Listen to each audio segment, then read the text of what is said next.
Jangan ingat, haiwan saja boleh pupus. Bahasa pun boleh pupus, tahu?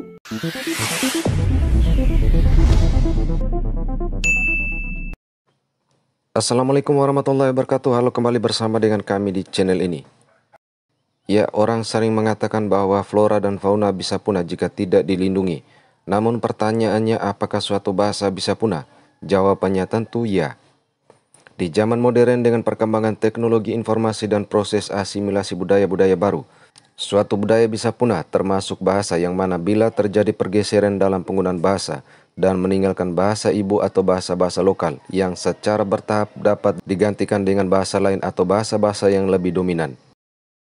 Hal ini tidak hanya terjadi pada bahasa ibu atau bahasa lokal, namun bisa juga terjadi pada bahasa kenegaraan jika rakyatnya terkontaminasi dengan budaya baru dan bahasa-bahasa yang lebih dominan. Nah, misalnya di negara tetangga yang jika diperhatikan bahasa kenegaraan dapat dikatakan mengalami pergeseran yang sangat signifikan. Tak hanya generasi muda, namun generasi tua pun dalam berkomunikasi mencampur adukan dan bahkan ada yang tidak bisa menuturkan bahasa kenegaraan dan diganti dengan bahasa Inggris ataupun bahasa yang dikenal saat ini yaitu bahasa rujak. Sebenarnya bahasa yang kita pakai ni, kalau kita tukarkan dengan bahasa yang lain, lama-lama dia akan luput daripada fikiran kita. Lama-lama bahasa asing yang akan menggantikan bahasa kita. Kalau kita tengok dekat Singapura, macam hari tu ada video yang tular di media sosial, kita tengok macam mana orang Melayu kita sendiri tak reti cakap bahasa Melayu. Saya rasa benda ni amat merisaukan lah. Zaman sekarang dah mula orang-orang Melayu tidak ajarkan anak-anak dia cakap bahasa Melayu, mana mereka menggunakan bahasa Inggeris di rumah. Bukanlah saya nak mengatakan bahasa Inggeris ni tak bagus. Bahasa Inggeris ni merupakan bahasa pengetahuan, jadi kita kena tahu. Tapi yang menjadi tak eloknya bila anak-anak ni langsung tak tahu bahasa Melayu, ataupun mereka tahu tapi mereka tak boleh nak membalas dalam bahasa Melayu padahal mereka orang Melayu. Contoh lain, kita panggil orang tu uncle, kita panggil orang tu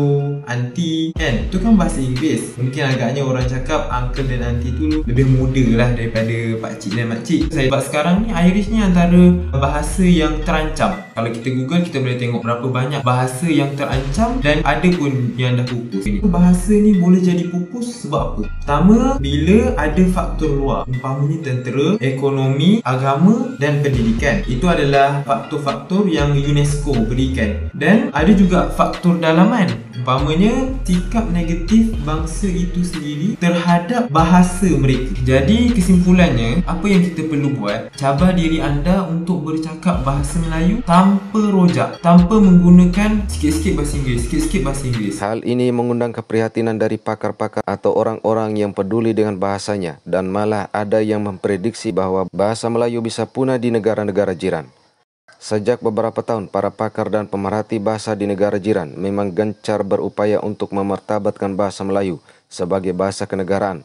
Namun usaha ini masih mengalami hambatan karena sejak menjadi negara koloni Inggris, penggunaan bahasa Inggris yang bercampur aduk dengan bahasa Melayu ataupun terkontaminasi dengan bahasa-bahasa baru seperti bahasa rojak membuat kondisi kebahasaan di negara tetangga makin suram. Dari sudut identiti bahasa kita, kalau kita lihat dulu berapa ramai daripada kita yang masih lagi menguasai tulisan Jawi. Hari ini berapa ramai orang Melayu yang mampu bertutur dengan bahasa Melayu yang bagus. Hari ini berapa ramai orang Melayu yang mampu untuk memahami sejarah bangsa dia. Mekar. Tetapi kenapa ya sekarang ini bahasa Melayu masih dipinggirkan? Walaupun berkembang tetapi dipinggirkan di negara yang menggunakan bahasa Melayu sebagai bahasa kebangsaan. Silakan Doktor. Jadi keadaan ini disebabkan oleh kedudukan bahasa Inggeris tadilah yang kita sebutkan tadi, yang mana ada sehinggakan wujud je istilah bahasa Indonesia English, Malaysia English, Singapore English. Kenapa?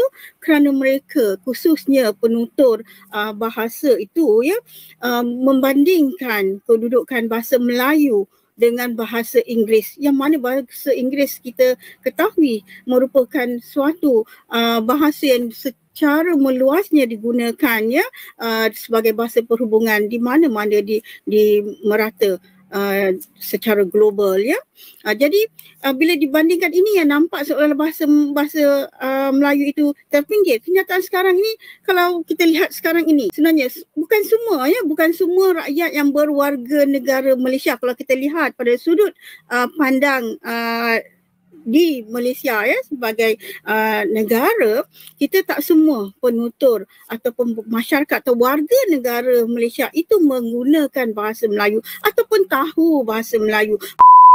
Mahu berkomunikasi dalam bahasa Melayu, bukan semua. Walaupun warga negara Malaysia, walaupun telah diberikan kedudukan bahasa Melayu itu sebagai bahasa kebangsaan, sebagai bahasa rasmi, malah dalam masyarakat Melayu itu sendiri banyak yang lebih mengagungkan penggunaan bahasa asing, penggunaan bahasa Inggeris dalam berkomunikasi, dalam berinteraksi berbanding dengan bahasa Melayu itu. Dan dengan itulah bahasa Melayu seolah-olahnya terus dipinggirkan. Bahasa Melayu sebagai yang punya kedudukan sebagai bahasa kebangsaan seolah-olahnya semakin terbatas. Korang perasan tak, ramai dalam kalangan rakyat Malaysia termasuk orang Melayu tak boleh bercakap dalam bahasa Melayu dengan betul. Termasuklah sebahagian ahli politik kita. Tengok saja dalam Dewan Rakyat. Nanti dulu. Kemudian tengok pula segelintir pempengaruh kita sama ada di TikTok ataupun Instagram yang cuba buat isi kandungan dalam bahasa Melayu, tapi bahasa Melayu dia teruk sangat. Tata bahasa dia pun teruk. Ada tak yang menegur? Ada tak mereka yang cakap berterabur ni rasa malu? Langsung tak ada kan? Tapi cuba kalau ada yang tak boleh bercakap dalam bahasa Inggeris dengan betul, mesti kena hantam kau-kau punya, betul tak? Itu menunjukkan bahawa bahasa Melayu memang tak ada nilai, sebab orang tak kisah langsung sama ada kau boleh bercakap dengan betul ataupun tidak. Dan orang yang cakap bahasa Melayu dengan teruk tu tak ada rasa malu pun. Korang tengok je lah dekat Dewan Rakyat. Kedua, cuba tanya orang kita ataupun orang asing, kenapa nak belajar bahasa Inggeris dan bahasa Cina? Jawapan mereka mesti sebab perniagaan dan peluang pekerjaan kan? Kalau bahasa Arab, sebab nak faham Quran, nak belajar di Arab. Tapi cuba tanya orang asing, kenapa nak belajar bahasa Melayu? Jawapan diorang mesti sebab sama ada nak jadi TikToker. Saya dah jumpa ramai dah TikToker Asia dan Eropah yang dah mula belajar bahasa Melayu sebab nak buat video TikTok supaya mereka dapat lebih ramai pengikut orang Melayu. Begitu juga ada yang sebab nak dapat potongan harga daripada pakcik-makcik dekat pasar ni. Tapi tak ada siapa cakap nak belajar sebab pendidikan atau nak menjalankan perniagaan pun. Nampak sangat bahasa ni tak ada nilai. Pelajaran sains dan matematik di negara China dalam bahasa Cina. Di Jepun dalam bahasa Jepun. Mereka boleh terjemahkan setiap perkataan asing ke dalam bahasa ibunda mereka.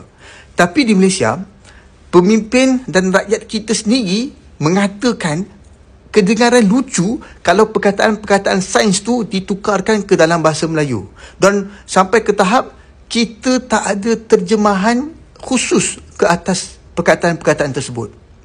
Ini faktanya. Sakit hati macam mana pun kurang, apa yang saya cakap ni adalah realiti. Sesungguhnya bahasa Melayu hanyalah bahasa kaum Melayu kampung. Bukan bahasa Melayu di bandar, bukan bahasa Melayu untuk orang politik, perniagaan maupun pendidikan. Saya bagi pendapat bahawa dalam jangka masa 10 tahun aja, 2 kali pilihan raya, tak ada lagi tanah Melayu. Suatu bahasa bisa punah apalagi tidak memiliki penutur ataupun kegunaan apapun dalam penulisan maupun dalam komunikasi, sehingga ia hanya menjadi sebuah sejarah. Hal ini tidak hanya terjadi di negara tetangga, namun juga terjadi di Indonesia, yang mana selain memiliki bahasa Indonesia sebagai bahasa persatuan, namun ada ribuan bahasa daerah yang di Indonesia.